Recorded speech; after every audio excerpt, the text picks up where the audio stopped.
Então, bom dia, meu nome é Bruno Paulino e sou professor da Universidade do Estado do Amazonas e hoje fui convidado para falar então do assunto de rastreamento de câncer do colo uterino. Tá?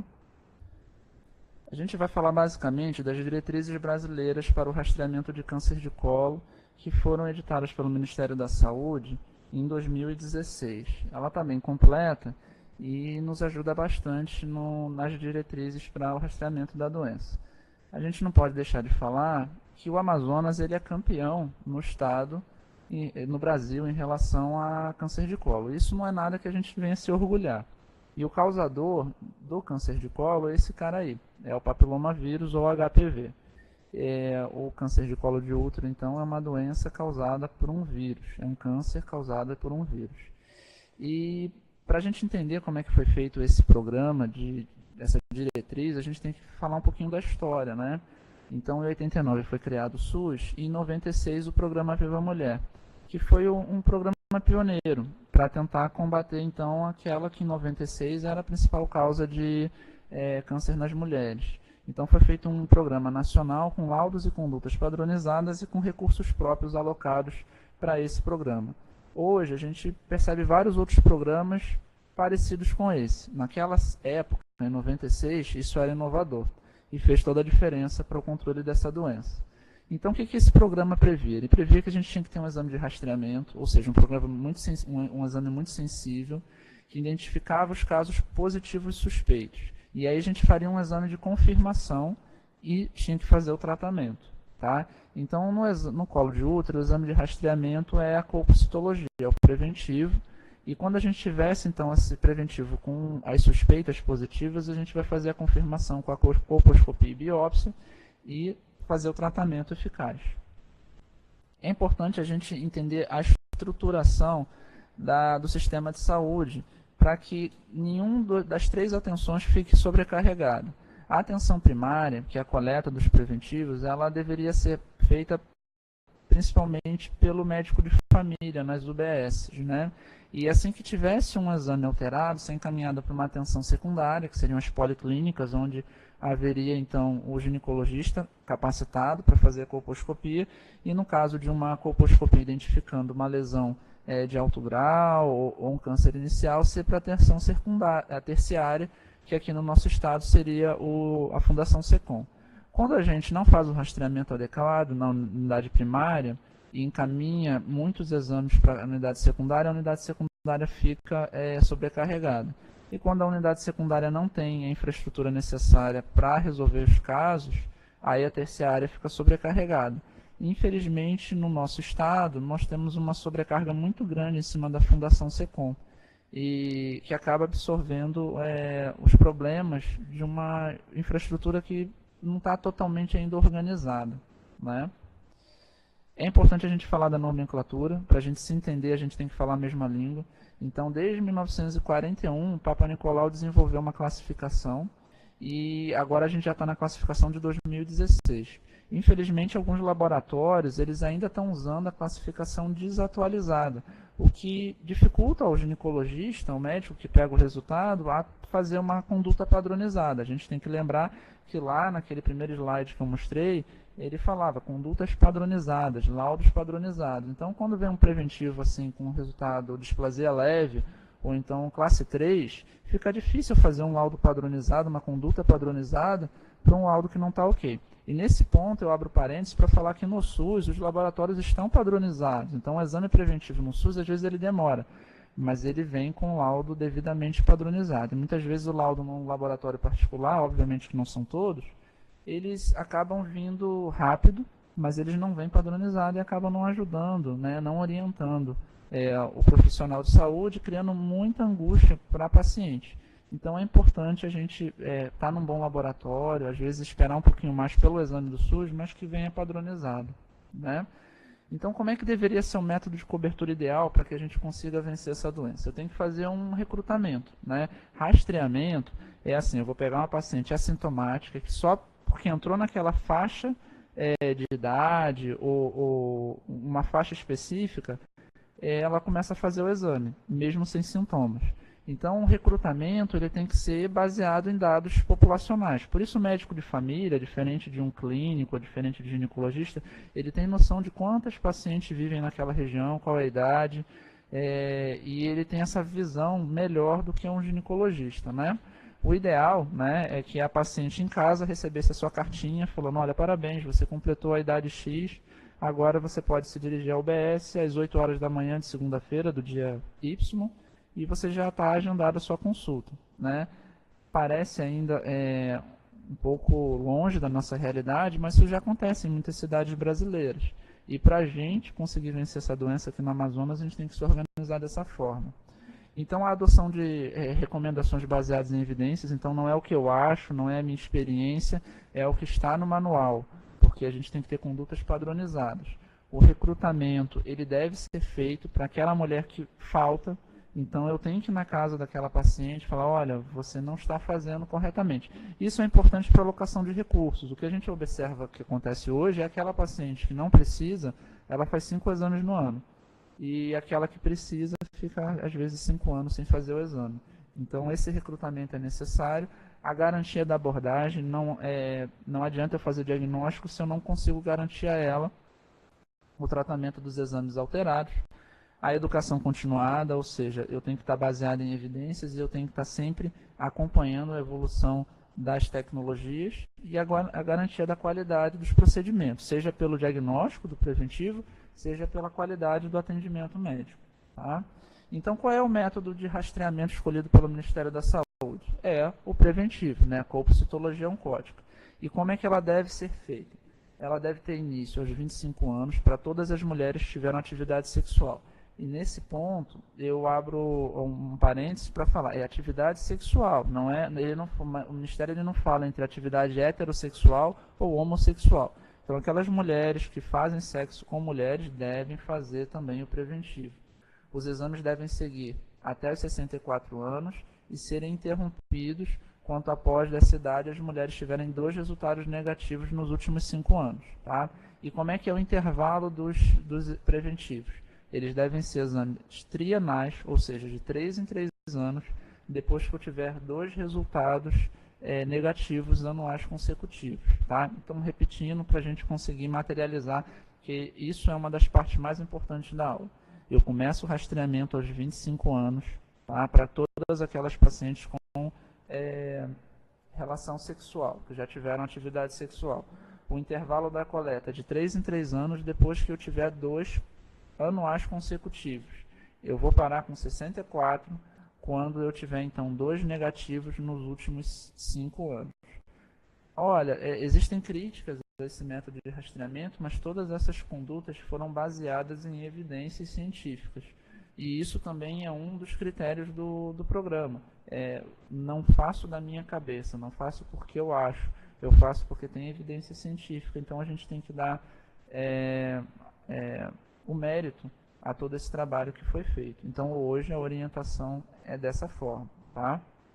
E é óbvio que mulheres que não tiveram relação sexual não vão colher preventivos, tá?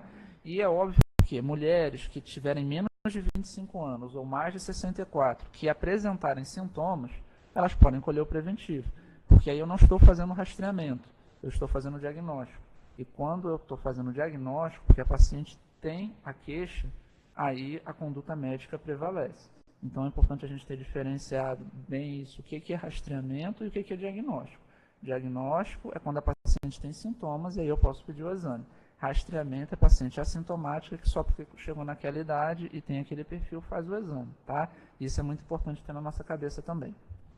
Então, o material é um material que não falta, né? Eu trabalhei já em vários postos de saúde, em várias cidades do Brasil, e como os recursos são alocados justamente para o programa, então o espéculo ele não falta, e hoje em dia a gente tem espéculo descartável, né? Quando eu comecei a colher preventivo na faculdade, eram ainda espéculos de metal, desconfortáveis, gelado, causavam um certo desconforto para as pacientes. Hoje a gente tem essas facilidades tecnológicas de espéculos de tamanhos diversos e de um material descartável. Ali a gente tem espátula de Aeres, o Citobrush, também descartáveis, a lâmina e o fixador, né? Então a posição do espéculo ele tem que ser assim, inclinado para baixo para a gente conseguir visualizar o colo do útero, e na coleta do preventivo é muito importante que a gente consiga visualizar o colo do útero. Se a gente não visualizar o colo do útero, não está sendo feito corretamente. O Cytobrush é a parte mais importante da coleta, porque pega as células metaplásicas, entocervicais do colo, tem que ser fixado, bem fixado na lâmina, senão não consegue fazer uma boa leitura, né? Essa é a posição correta, então, para a gente visualizar o colo do útero. Lembrando que o colo do útero tem sempre secreção, tá bom? Não a secreção da vagina, ela muda com relação ao ciclo menstrual, então perto da ovulação ela é mais fluida, como na foto. Depois na segunda fase, na fase progestagênica, ela é menos fluida, mas é uma secreção fisiológica. E ali está a posição correta de como introduzir a escovinha no colo do útero. Se a gente não consegue fazer desse jeito, a gente não vai pegar células adequadas para a nossa análise.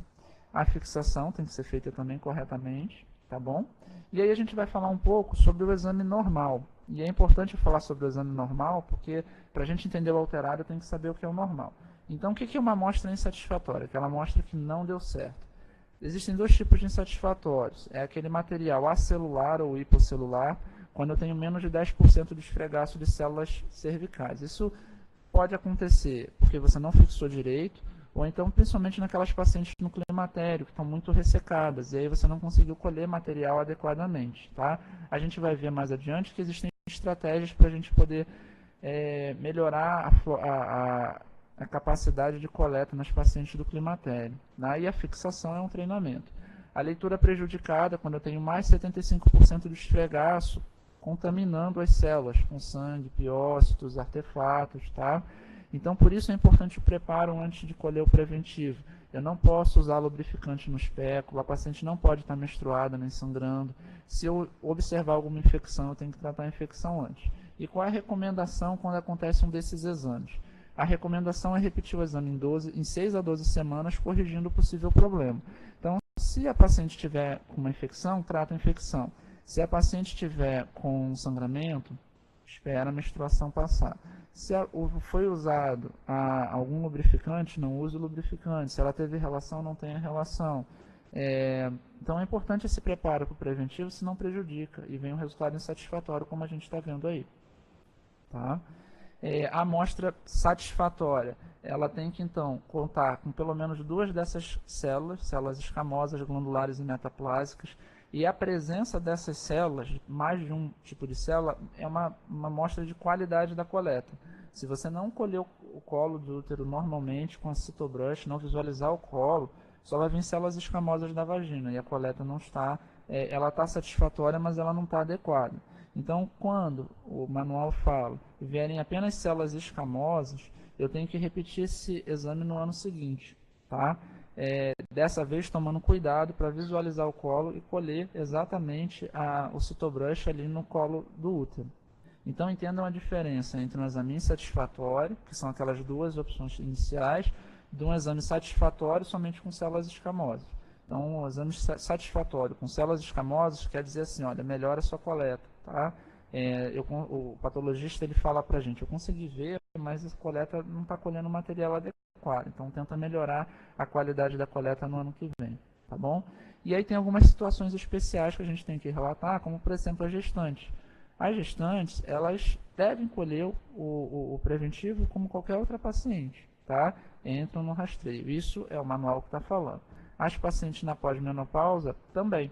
Então, até os 64 anos, ela deve colher o preventivo, só que ela tem que fazer a estrogenização prévia. A gente vai falar mais sobre isso na frente. As pacientes esterectomizadas. Esse é um ponto muito comum no consultório, que ficam perguntando, mas eu já tirei meu útero, eu preciso colher o preventivo? Então, a resposta é a seguinte, para que eu possa excluir essa paciente do rastreamento, ela tem que me dar 2 informações. Ela tem que me falar o porquê que ela tirou o útero e se ela tirou o útero todo, se tirou o corpo e o colo. Qual é a forma mais fácil de eu saber isso? É através do histopatológico da cirurgia.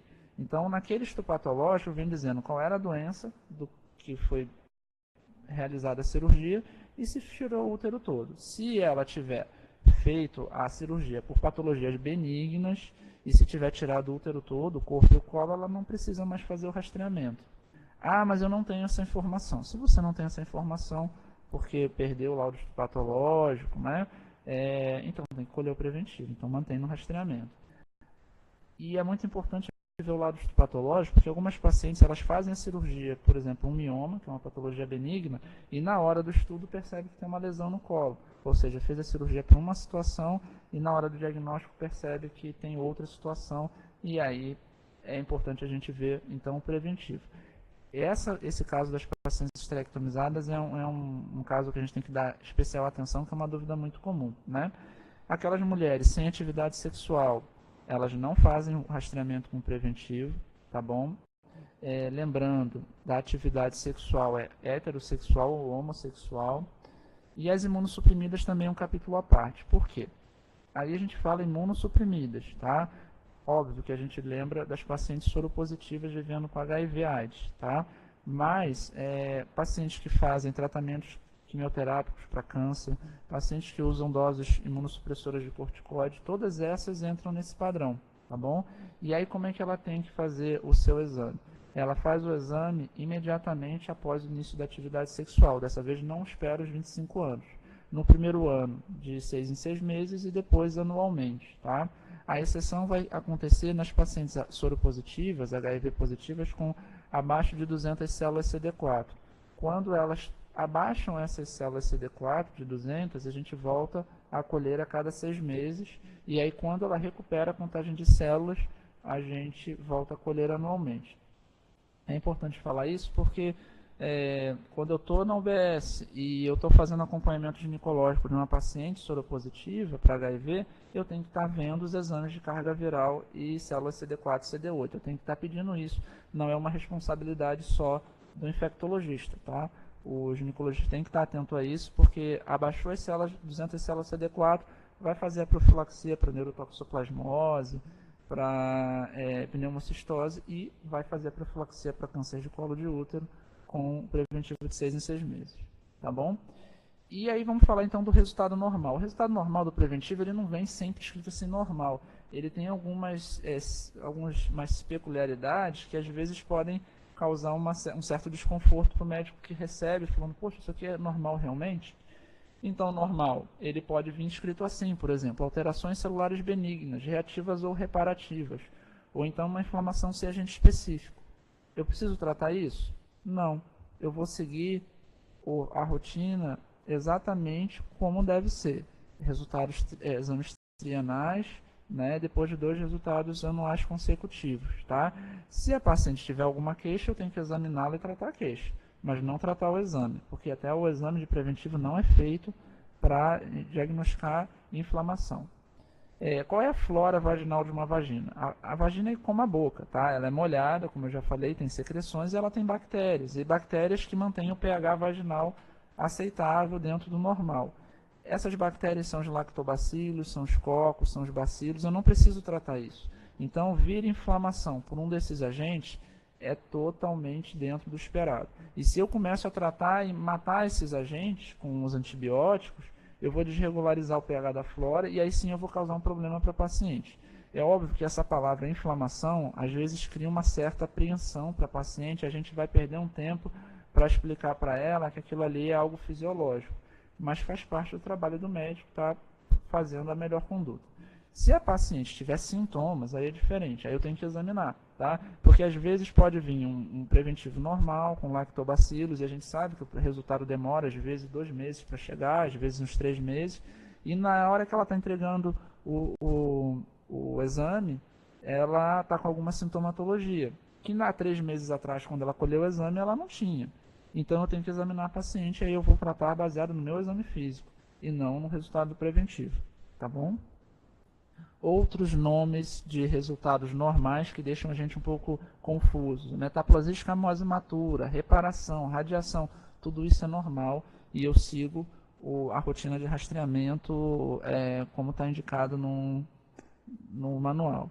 Então vejam que o normal no preventivo às vezes não vem normal, né? Vem algumas nomenclaturas que deixam a gente um pouco confuso, mas a gente tem que estar dando essa orientação, principalmente para o paciente, que ele olha e fala, poxa, metaplasia escamose imatura, o que é isso, né? Que bicho é esse? E a gente vai falar, não, isso é normal, tá? E a atrofia? A atrofia, como eu já tinha comentado anteriormente, acontece muito com as pacientes no climatério. Para a gente tentar minimizar essa atrofia com inflamação, a gente tem que fazer a preparação 21 dias antes com creme vaginal de estrogênio, tá? E essa estrogenização melhora, inclusive, o epitélio vaginal na hora das relações, melhora desconforto, ressecamento e vai melhorar também na hora da coleta o desconforto da introdução do espéculo, da coleta do material. Então, toda paciente no climatério, a gente tem que fazer estrogenização. Aqui em Manaus, a gente tem o creme de estriol disponibilizado, né, nas redes públicas. Lembrando que para aquelas pacientes que tiveram câncer de mama, por exemplo, câncer de ovário, câncer que são hormônio dependentes, eu não posso usar o estriol. O estriol tem absorção sistêmica, mas eu posso usar o promestrieno. Infelizmente, a gente não tem o promestrieno na rede pública, então o paciente tem que estar adquirindo. Por que eu posso usar o promestrieno e não o estriol? Porque o promestrieno ele não tem absorção sistêmica, ele fica ali só no epitélio vaginal e não vai afetar, por exemplo, a mama e outros locais que têm receptores hormonais, tá? Então, no SUS, o que a gente tem aqui em Manaus é o estriol e se podendo a paciente adquirir, né, essas pacientes que têm história de cânceres hormonodependentes, é o promestrieno. Certo? Então, agora a gente vai começar a falar dos exames alterados. E para falar de exames alterados, a gente tem que ter em mente que as células, né? Quais são as células que vêm no preventivo? Tem aquelas células escamosas, tem as células glandulares e tem aquelas células que estão tão alteradas que eu não sei o que são. A gente vai começar falando das alterações das células escamosas. As células escamosas, elas podem ter duas alterações. São as células escamosas atípicas de significado indeterminado, possivelmente não neoplásicas, e as células escamosas atípicas de significado indeterminado, quando não se pode excluir lesão de alto grau. Fiquei até cansado de falar. Então, são nomes grandes que confundem. Então, eu vou tentar agora explicar qual é a diferença de um para o outro, tá? E a diferença é grande. A abreviação é assim, ASCII-US e ASCII-H. Essa abreviação é a abreviação do nome em inglês, tá? Que no laudo não vai aparecer com a abreviação, vai aparecer um nome por extenso. Então, o ASCII-US é aquela possivelmente não neoplásica e quando não se pode excluir alto grau é o ASCII-H. Para a gente ficar motivado para entender as células escamosas, eu vou falar um pouco. Se você pegar uma célula, um exame alterado, a chance de você pegar uma alteração de células escamosas é quase de 53%. É a lesão alterada mais comum. Então a gente precisa saber conduzir essa lesão, porque na maioria das vezes eu não vou precisar encaminhar para o setor secundário. E lembra o que eu falei da organização dos sistemas primário, secundário e terciário, para a gente não sobrecarregar o sistema secundário com exames desnecessários, tá? Encaminhamentos desnecessários. Então, vamos entender e vamos raciocinar em cima das alterações de células escamosas. Para tentar fazer esse entendimento, eu vou fingir que eu sou o ginecologista e vocês aí são patologistas. Então, eu chego, colho a minha lâmina e entrego isso para vocês, tá bom? E aí vocês têm que me responder a pergunta que eu estou fazendo. Tem câncer de colo de útero? Só que eu não vou fazer essa pergunta assim, eu vou fazer, e aí, tem um jacaré aí? Aí você vai falar, não, claro que não tem jacaré. Aí eu vou falar assim, olha, tome cuidado. Você já viu todas essas imagens? Ali a gente consegue perceber que tem um leão, tem uma zebra, tem um elefante, parece uma mosca ali, tem um peixe muito estranho, e tem um outro bicho ali que parece um embrião, pode ser uma salamandra, eu não sei. Eu nunca vi um embrião de jacaré, vocês já viram? Pois é, mas não parece um embrião de jacaré, correto? Então, como é que você pode me dar um resultado sem se comprometer em estar falando uma coisa errada? Né? Porque, na verdade, é pouca chance de ser jacaré, não é? É pouca chance de ser jacaré, mas tem uma fotinho ali que não me deixa confortável de dar esse resultado. Então, que tal se você me der o resultado assim? Olha, não sei o que são, mas tem pouca chance de ser jacaré? Eu acho que fica aceitável. E eu vou entender o que você está tentando me falar. Tem pouca chance de ser jacaré. Perfeito. É mais ou menos isso o ASCII-US, tá? O patologista, ele fala assim pra gente, olha, eu não sei o que são, mas tem pouca chance de ser câncer de colo de útero. E aí ele fala, pega leve com essa paciente, porque é pouca chance de ser, tá bom? E aí como é que são as condutas no ASCII-US? E aí é importante eu saber as idades. Se por acaso alguém colheu o exame antes de 25 anos, o que não deveria ter sido feito, eu vou repetir esse exame em 3 anos apenas, tá? Mas, olha, como eu só vou repetir em 3 anos?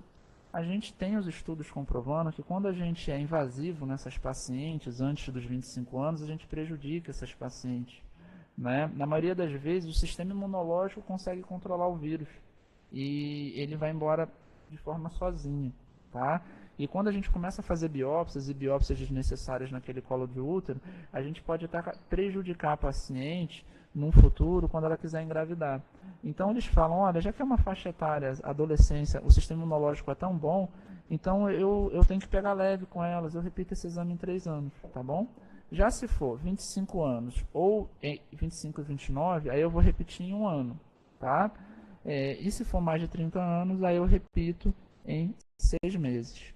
Tá? Deu para entender o ASCII-US? Então é aquele que não parece jacaré, mas eu não me sinto muito confortável para dar esse laudo dessa maneira.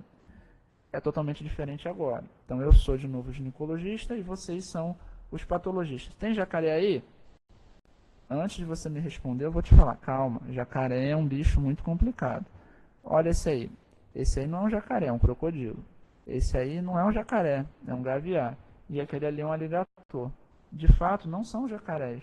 Aí você fala, poxa, mas parece muito jacaré. E eu concordo. Concorda comigo que é diferente daquelas outras imagens que eu mostrei para vocês? Então, como é que você daria esse laudo sem se comprometer? Porque, afinal, o jacaré é um bicho muito complicado. Eu falaria assim, olha, eu não consigo afirmar que são jacarés, mas eu não posso descartar que eles sejam jacarés. Eu entendo quando você me fala isso, e eu estou entendendo que você quer que eu prossiga a investigação com maior invasão. Então é isso que ele fala quando a gente tem um resultado de ASC-H. Percebam que dessa vez a idade não vai influenciar, dessa vez eu vou direto para a colposcopia para poder fazer a biópsia, certo?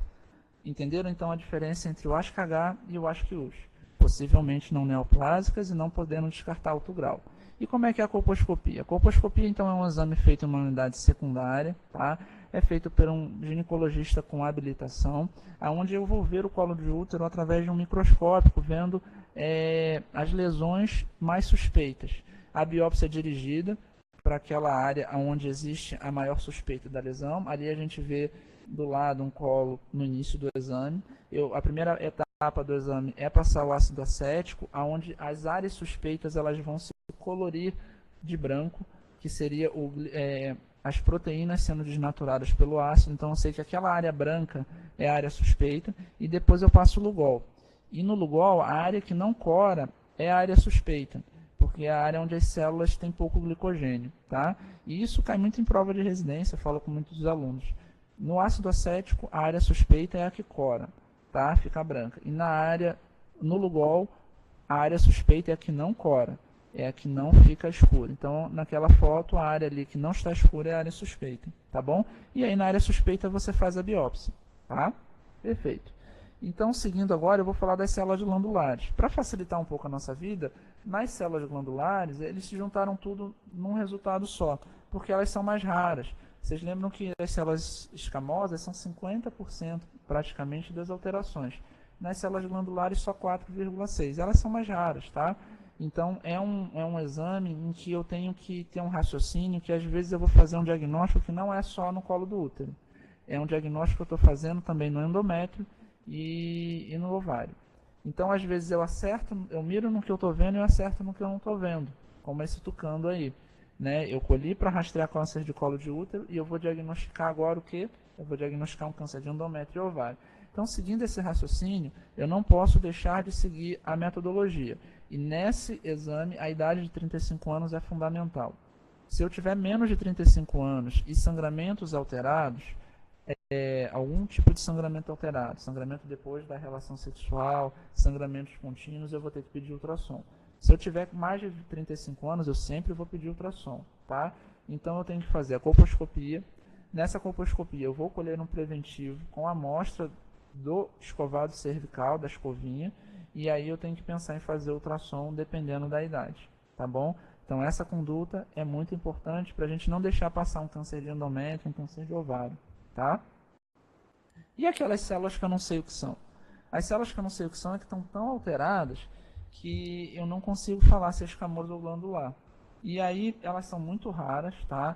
Faz parte do protocolo eu pedir uma revisão de lâmina com outro patologista, porque às vezes o primeiro patologista ele não conseguiu ver, mas o segundo ele consegue ver e me dizer se é escamoso ou glandular. Mas se persistir um exame que não me diga se é escamoso ou glandular, aí eu vou partir naquela avaliação mais completa. E a avaliação mais completa é a do glandular. Eu não posso deixar passar um câncer de endométrio ou ovário no preventivo, tá? Então a mesma coisa, colposcopia, eu peço ultrassom naquelas pacientes com mais de 35 anos ou menos de 35 anos que tiverem tiverem sangramentos alterados, e peço também e colho o preventivo na hora da coleta, na hora da colposcopia com a escovinha, tá? E faço a revisão de lâmina.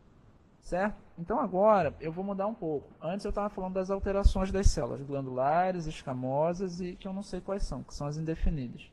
Agora não. Agora eu vou falar de lesão de baixo grau e lesão de alto grau. A gente agora começa a chegar no momento em que eu realmente vou saber o causador. Eu vou deixar de ter dúvidas e vou ter certezas, né? Vamos ver se vocês agora são patologistas capacitados de me dar um laudo. O que seria isso? Vocês acham que é um gato? Vocês têm certeza? Porque com jacaré vocês não tiveram tanta certeza, né? Mas se eu botar essa foto, é um gato? Parece gato, né? Tá escondido, mas parece gato. Tá desenhado, mas parece gato. Tá fantasiado, tentando me esconder alguma coisa, mas é gato. Eu não tenho dúvida. Você pode até falar que isso não é gato, mas olhando, é gato de fato. Então dessa vez eu não tenho dúvida. Eu estou diante do HPV. E é isso que a gente tem que ter em mente. Aqui eu já não fico na dúvida se é jacaré, se não é jacaré. Aqui eu tenho certeza, é gato. Aqui é HPV. E aí os meus cuidados vão ter que ser diferenciados. Eu vou começar a falar da lesão de baixo grau. A lesão de baixo grau é a segunda lesão mais comum, tá? Como está dito ali, ele é responsável por 31% dos exames alterados. Então, se eu souber manejar as lesões escamosas junto com as lesões de baixo grau, eu consigo manejar praticamente 80% dos exames alterados. E isso é muita coisa. E a gente vai ver que nesses 80% do caso, eu não preciso encaminhar para um setor secundário. Eu consigo resolver sozinho lá no meu posto de saúde fazendo acompanhamento. Tá bom? Então, na lesão de baixo grau, eu tenho que gravar a idade de 25 anos. Tá? Se ela tiver menos de 25 anos, eu vou repetir o exame em 3 anos. Aí você vai falar, Bruno, mas ela tem HPV. Ela tem HPV e eu vou repetir o exame só em 3 anos. Então, eu gostaria de lembrar para vocês que abaixo de 25 anos, essa paciente nem deveria ter colhido preventivo. Olha, Bruno, mas isso é um absurdo. Como não colher preventivo nessa paciente?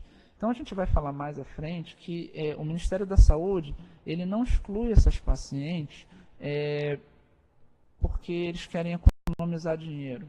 Eles excluem porque eles têm estudos que mostram que o sistema imunológico da adolescente é muito bom para controlar o HPV. Tá? E na maioria das vezes a gente vai controlar. E se a gente começar a intervir nessa paciente tão cedo, a gente vai causar lesões que vão prejudicar essa paciente. E por outro lado, eu gostaria de relembrar que a maioria dessas pacientes com 25 anos, elas já receberam a vacina do HPV. Aqui no Amazonas, desde 2013, as crianças, né, de 9 a 14 anos, elas já estão recebendo vacina. Então, grande parcela dessa população, abaixo de 25 anos, foram vacinadas. Então, o governo está fazendo alguma coisa por essas pacientes e o que é mais efetivo, baseado nos estudos, é a vacina, não é a coleta do preventivo. A coleta do preventivo nessa faixa etária prejudica as pacientes e isso a gente tem que estar muito bem na nossa cabeça, tá? Ah, Bruno, então eu não posso colher preventivo nessas pacientes? Aí eu volto a relembrar o que eu já falei para vocês. Rastreamento não se deve, tá? Rastreamento é a paciente assintomática, não sente nada, ela simplesmente vai no consultório e quer colher o preventivo. Não se deve fazer isso. Chega uma paciente com lesões vegetantes, com uma lesão cerada no colo, com sangramento, aí eu já não estou fazendo rastreamento, aí eu estou fazendo diagnóstico. No diagnóstico, aí vale a pena eu tenho que fazer todos os exames que estão a meu alcance. Mas ter em mente que rastreamento é diferente de diagnóstico é muito importante para a gente não prejudicar a paciente. Então, aquela paciente assintomática, que já teve relação sexual, tem menos de 25 anos e chega no consultório, eu não devo oferecer de rotina o preventivo, tá? Eu vou oferecer de rotina, sim, a vacina, para aquelas que estiverem dentro da faixa etária. E ela vai colher o preventivo a partir dos 25 anos. Caso ela tenha algum sintoma, ela esteja com alguma característica que levante para mim uma suspeita de câncer de colo, aí eu vou pedir qualquer exame que esteja dentro da minha capacidade, porque eu estou fazendo o diagnóstico, tá bom? Então, voltando aqui ao LCIL, se ela tiver menos de 25 anos, repite em 3 anos. Se ela tiver mais de 25 anos, aí eu vou repetir em 6 meses e vou fazer o acompanhamento de 6 em 6 meses. Se repetir 2 exames consecutivos de LCIL, ela tem que ser encaminhada para a unidade secundária, tá? Na grande maioria, esse LCIL ele é controlado pelo sistema imunológico e aí no exame seguinte ele já não aparece mais como LCIL, tá bom? Então, isso é muito importante a gente ter em mente para não ficar encaminhando desnecessariamente pacientes para colposcopia, não ficar submetendo pacientes desnecessários à biópsia, não prejudicar o futuro reprodutivo da paciente. É óbvio que a gente é muito preocupado com câncer de colo de útero, mas a gente tem que seguir diretrizes baseadas em evidências, que, como eu falei nos primeiros slides, é a principal preocupação para a gente conseguir controlar essa doença, baseado em evidências científicas, tá bom? A lesão intraepitelial de alto grau aí é diferente. Aí é aquele ponto em que o sistema imunológico começa a perder do vírus. E aí eu tenho que bater forte, porque eu não tenho câncer, eu estou diante de uma lesão causada pelo HPV e ali eu tenho que agir, porque se eu não agir, aí ela vai se tornar um vírus invasor, um câncer invasor, tá? Esse é o momento ideal para a gente agir. Então eu não posso brincar. Essa é a paciente que a gente tem que encaminhar para a colposcopia e fazer o tratamento necessário, tá bom? Vale a pena eu falar aqui um pouco, que é sempre importante a gente conversar sobre o vírus do HPV quando a paciente recebe um diagnóstico desse. Receber o diagnóstico de uma lesão precursora causada pelo HPV gera muitas situações dentro da vida pessoal da paciente. Ela vai ser diagnosticada com uma DST, mas não necessariamente ela contraiu essa DST do parceiro atual. Ela pode ter contraído o HPV do primeiro parceiro que ela teve na vida. E o HPV ficou latente lá, escondido, até se manifestar 10 anos, 15 anos, 20 anos depois. Isso é muito importante da gente orientar a paciente para que não cause um prejuízo maior ao que já a lesão está causando, que é as intrigas, as brigas dentro de casa, diante de uma situação que um bom aconselhamento poderia evitar. O diagnóstico, muitas vezes, pesa mais do que a própria doença, porque com uma lesão de alto grau, as pacientes são assintomáticas na maioria das vezes, mas só de saber que ela tem o HPV, isso gera muitos problemas conjugais e de relacionamentos em casa. Então, essa orientação de que não necessariamente foi o parceiro atual que passou o vírus, né, é muito importante. E também a orientação de que a vida não vai mudar, eles vão continuar tendo uma relação sexual que eles já realizavam, o uso do preservativo é sempre aconselhado, eu tenho que pedir outras sorologias, né, de HIV, sífilis e hepatite, mas não vai mudar nada na vida do casal, porque o marido já vai ter, o cônjuge já vai ter, o parceiro já vai ter o HPV, porque percebam, o Ministério da Saúde não fala para a gente colher preventivo de quem tem HPV, ele fala para colher preventivo de quem tem relação sexual, ele parte do princípio que todo mundo tem HPV. Então é um diagnóstico que a gente tem que perder um tempo para explicar isso muito bem explicado, para não causar prejuízos na paciente. Quando a gente tem lesões já que não se pode excluir invasão, aí a gente já está perdendo do vírus. Aí eu tenho que tratar logo, porque eu vou estar com cânceres invasivos, possivelmente invasivos, aí eu já não estou fazendo mais rastreamento. Eu não vou pegar a prevenção da lesão pré-invasiva, eu já estou pegando a lesão invasiva. Então isso tem que ir para a colposcopia, tá? A mesma coisa para o adenocarcinoma in situ. Tá bom? Eu tenho que ter condutas mais enérgicas, porque aí eu já estou fazendo um diagnóstico de câncer e não apenas um rastreamento. Tá? Esse aqui é um resumo. Tá? Lembrem que o manual está disponível na internet, você consegue pegar. E esse é um resumo que, para facilitar a nossa vida, tem que estar fixado em algum lugar visível no nosso ambulatório. Percebam que quase todos vão fazer colposcopia, sendo que os resultados mais comuns, que são responsáveis por 80% dos alterados, eu não preciso encaminhar para a colposcopia. Eu vou, que é o ASCII-US e o LCIL, eu vou repetir dependendo da faixa etária, né? E aí sim, com 2 resultados consecutivos alterados, aí é que eu vou começar a encaminhar para a colposcopia, para a unidade secundária. Então, em 80% dos casos, o médico de família, o ginecologista vai poder conduzir na unidade primária. E só com a repetição da alteração, tá, ou agravamento, é que vai encaminhar para a colposcopia. Isso baseado nas boas práticas do Ministério da Saúde. Tá? É só para a gente ter uma ideia do que é um colo normal. Aquele câncer invasor ali da última foto é quando a gente já está perdendo para o câncer. A gente não quer fazer diagnóstico daquela maneira, a gente quer pegar lesões iniciais. Tá? Lembrando que existe uma lei que garante a toda mulher fazer o preventivo, é a mesma lei que fala de mamografias e fala do preventivo, então é um exame que por direito ela tem o direito de fazer, tá bom? Lembrando que o Amazonas foi o primeiro estado a vacinar as suas meninas para o câncer de colo de útero. Inicialmente a gente começou a fazer em 2013 a vacinação com a vacina bivalente, que é contra o vírus 16 e 18, só para câncer. E existe uma outra vacina que pega os vírus que causam também as lesões benignas, né, as verrugas, que é o 6 e o 11. Tá? Na bula, vocês vão poder ver que são 3 doses preconizadas. Tá?